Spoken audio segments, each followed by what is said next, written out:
혹시 개인적으로 추천해 주시고 싶은 뭐 종목이나 뭐 업종이 있다면? 앞서 말씀드린 동남아 라는 여기 남미의 아마존 이쪽 들어왔어요. 있고요. 그리고 이라고요. 그 외에도 뭐 아프리카의 아마존 이런 업체들도 있고 아프리카 아마존은 대박적으로 좀 솔깃하지 않으세요? 예, 앞으로 엄청 커질 것 같은 그런 시장이잖아요. 예, 예. 안녕하세요. 부자를 꿈꾸는 개미 북구미의 한정수 기자입니다. 저희가 지난 1편에서 오리나 이베스트 투자증권 연구원님 모시고 코로나19 백신 접종 이후에 유통과 소비재 업종에 대한 분석과 전망에 대해서 들어봤는데요. 이번 2편에서는 더 구체적인 투자 아이디어에 대한 질문들을 드려보겠습니다. 그 최근에 내신 이 유통에 기한 책을 제가 좀 봤었는데 네. 유통 플랫폼 기업들에 대해서 좀 상세히 설명해 주신 부분을 봤어요. 네. 그래서 우리나라에서는 아무래도 쿠팡 얘기를 안 할 수 없을 것 같은데 근데 쿠팡 두고 사실 좀 논란들이 많이 있잖아요, 요새. 그래서 국내 사업 비중 너무 높아서 실적에 비해서 지금 밸류에이션 너무 고평가 아니냐, 뭐 이런 설명들도 좀 있는 것 같고. 그래서 쿠팡에 대한 전망을 어떻게 보시는지가 좀 궁금하네요. 일단은 쿠팡이 100조 밸류를 이제 받았었는데 지금은 상장 이후에 최저가를 찍고 좀 지지부진하고 있는 주가 상황이고요. 사실 회사가 예상했던 거 대비해서 더 많은 금액을 조달받았기 때문에 거의 5조 원 정도 받았기 때문에 지금 공들이고 있는 영역들의 투자를 좀 강화할 것으로 전망하고 있습니다. 작년 3월 달에 쿠페이라고 이제 페이먼트 쪽으로 분사를 하면서 좀 힘을 실어줄 것 같고, 그다음에 쿠팡 이츠도 코로나19 때문에 엄청 좋았다 보니까 그쪽도 이제 라이더들 확보하는 데에 이제 공을 들일 것 같고요. 올해 1월 달에는 택배 사업자 라이센스 받았기 때문에 이제는 쿠팡맨들을 위한 차량도 조금 더 늘릴 수 있을 것으로 전망이 되고 있고, 앞서 이제 말씀 주신 것 중에 국내 사업 비중이 좀 높다 이런 말씀 주셨는데, 근데 싱가포르에 좀 진출할 수도 있을 것 같다는 합리적인 의심을 하고 있어요. 그렇게 보는 게 지금 쿠팡의 구인 사이트에 들어가 보시면은 임원을 3분을 뽑고 계신데 싱가포르의 리테일 담당, 그다음 싱가포르의 물류 담당, 그다음 싱가포르의 오퍼레이션 담당 이렇게 3명을 지금 구인을 하고 있습니다.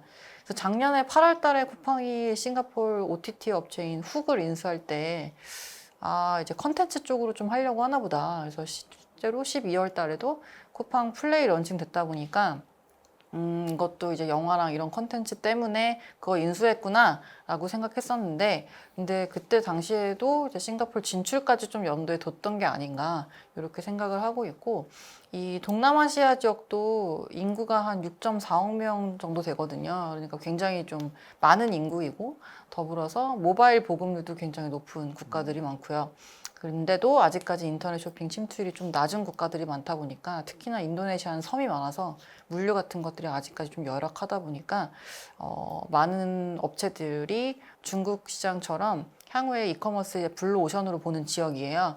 근데 아무래도 그 지역의 가장 좀 선두 국가 중에 하나인 싱가포르를 시작으로 조금 더 영역을 확장하려는 게 아닌가 그런 생각하고 있고, 그래서 실제로 이 동남아시아 쪽에서 베트남 쪽에서 그 인터넷 쇼핑 1등하고 있는 업체가 C 리미티드라는 회사가 있는데, 그래서 상장 후에 주가 흐름도 굉장히 좋았고 최근에 좋았었거든요. 근데 쿠팡이 그 싱가포르에서 임원 3명 뽑는다라는 뉴스 나간 다음에 주가 빠졌습니다. 그래서 뭐 저희뿐만 아니라 글로벌리 봤을 때 약간 이런 것들을 염두에 두고서 그런 움직임이 있었던 게 아닌가 이렇게 전망하고 있고, 정리 드리자면은 뭐 저희가 예상했던 것 대비해서 많은 금액 받았기 때문에 그걸 통해서 사업 확장을 할 것 같고, 그리고 그거는 비단 국내뿐만 아니라 글로벌 확장까지 염두에 두고 있는 것 같다. 이렇게 보시면 될 것 같아요.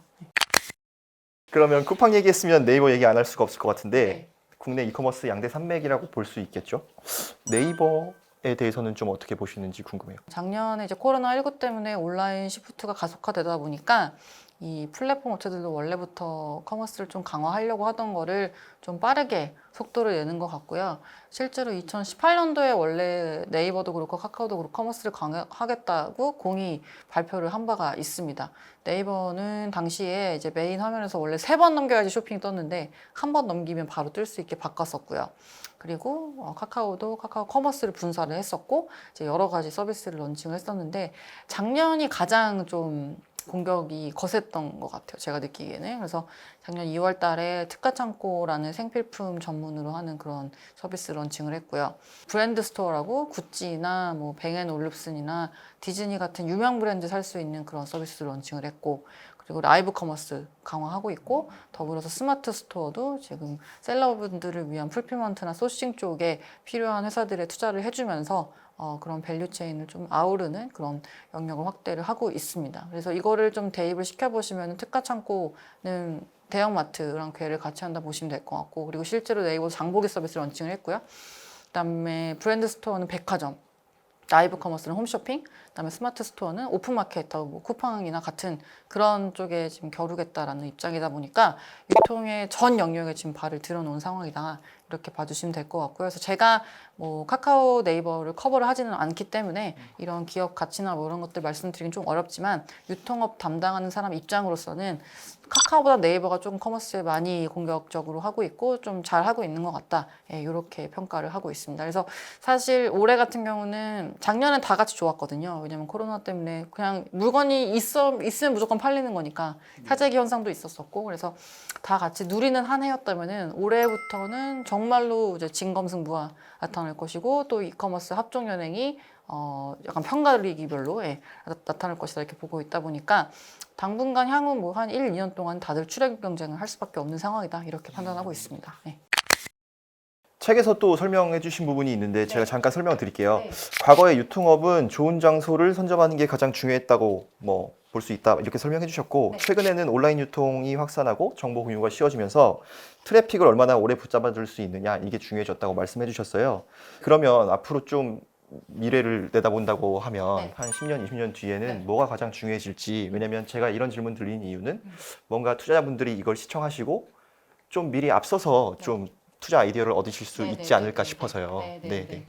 그 제 책에 있는 여러 가지 그 메가 트렌드들을 정리해서 제가 그 이니셜을 이렇게 묶어가지고 이렇게 말을 만들어봤어요. 어제 하루 종일 머리 싸매고 만들어봤는데, 풀 스텝이라고 이제 제가 명명을 했고, 풀 스텝. 네, 풀 스텝. 그래서 풀은 이제 풀필먼트이고요. 그다음에 S는 스마트 스토어이고요. 그다음에 T는 리테일 테크 할 때 이제 T고, 그다음에 E는 에포트리스 무노력 쇼핑, 그다음에 이제 P는 플랫폼. 네, 이렇게 봐주시면 될 것 같은데, 요는 이제 풀필먼트는 뭐 아시겠지만은 지금 온라인 시프트 때문에 저희가 이커머스에서 빠질 수 없는 게 배송이잖아요. 왜냐면은 뭘 저희가 모바일로 샀든 아니면 VR 기기를 끼고 샀든 어쨌든 온라인상으로 산 건 무조건 실물로 배송이 되어야 되기 때문에 이 배송이라는 게 중요한데, 근데 쿠팡처럼 다 직접 매입을 해가지고 물건을 가지고 있지 않으면 항상 그 택배 기사님이 집하를 하고 버뮤다 옥천지대에 가가지고 분류하는 과정이 들어가기 때문에 항상 배송에 지연되는 요소로 작용하거든요. 그거를 생략시킬 수가 있는 게 풀필먼트 서비스입니다. 물류 자동화 업체들한테도 주목해 주셔야 된다, 이렇게 보고 있고요. 그 다음에 이제 S가 스마트 스토어인데요. 아무래도 점포들이 과거 대비해서 사람들이 많이 안 오다 보니까 효율을 좀 내기 위해서 무인 계산대라든지 아니면 뭐 점포 위에 다는 비전 카메라라든지 뭐 이런 것들부터 해서 또 점포 안에 쓰이는 스마트 카트 같은 것들, 이런 것들 유통업체들의 이제 시스템 인테그레이션 업체, 보통 SI 업체라고 하는 그런 업체들이 담당해서 시스템 개발을 또 하고 있고요. 또 공급하기도 하고, 그래서 그런 쪽도 같이 확산되고 있다라고 봐주시면 좋을 것 같고, 그 다음에 이제 리테일 테크도 이제 대표적으로 물류 쪽에서 많이 나오고 있는데, 의외로 물류센터가 지금 가보시면은 다 매뉴얼리 하는 데가 많아요. 사람의 손으로 그냥 제가 이거랑 이거랑 이거 샀으면은 이거 있는데 가가지고 피킹하고 이거 있는데 가서 피킹하고 이렇게 지금 다 하고 있다 보니까 물량 폭증할수록 사람을 더 많이 뽑아야 돼서 수익을 내기 어려운 구조로 가고 있거든요. 그렇다 보니까 물류센터를 자동화하려는 그런 노력들이 지속이 되고 있고, 실제로 중국 같은 경우는 100% 무인으로 돌아가는 물류센터도 구축을 해서 지금 돌아가고 있습니다. 알리바바도 지금 저희가 주문을 딱 하면은 3초 만에 그 주문에 맞는 박스 사이즈까지 나올 정도로 지금 많은 기술들이 발달이 되어 있거든요.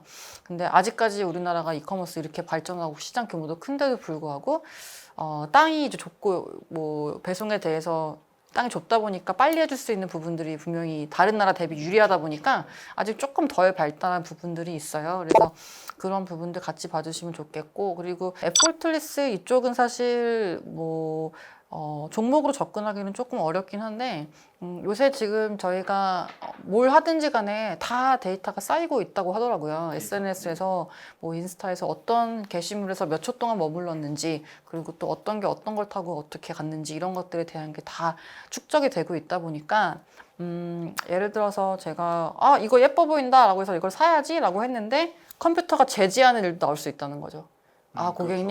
고객님 지금 데이터 및 뭐 향후에 네가 앞으로 해야 될 스케줄에 따르면 지금 이걸 사는 건 틀렸어요. 이걸 사야지 맞습니다 라고 할 수도 있는 거예요. 그래서 제가 원하는 건 이거지만은 그게 진짜로 제가 원하는 게 아닐 수도 있는 그런 상황이 발생을 할 수도 있다라는 건데요. 그런 식으로 저희가 단순하게 그냥 목적을 위해서 구매하는 것들, 그러니까 엔터테인먼트나 뭐 시간을 보내거나 뭐 그런 걸로 하는 게 아닌 쇼핑 같은 경우는 이런 식으로 자동으로 다 될 수도 있다. 예, 그래서 과거 대비 뭐 시간이나 뭐 품을 팔지 않더라도 조금 더 쉽게 할 수 있는 그런 무노력 쇼핑이 좀 활성화될 거라는 거고요.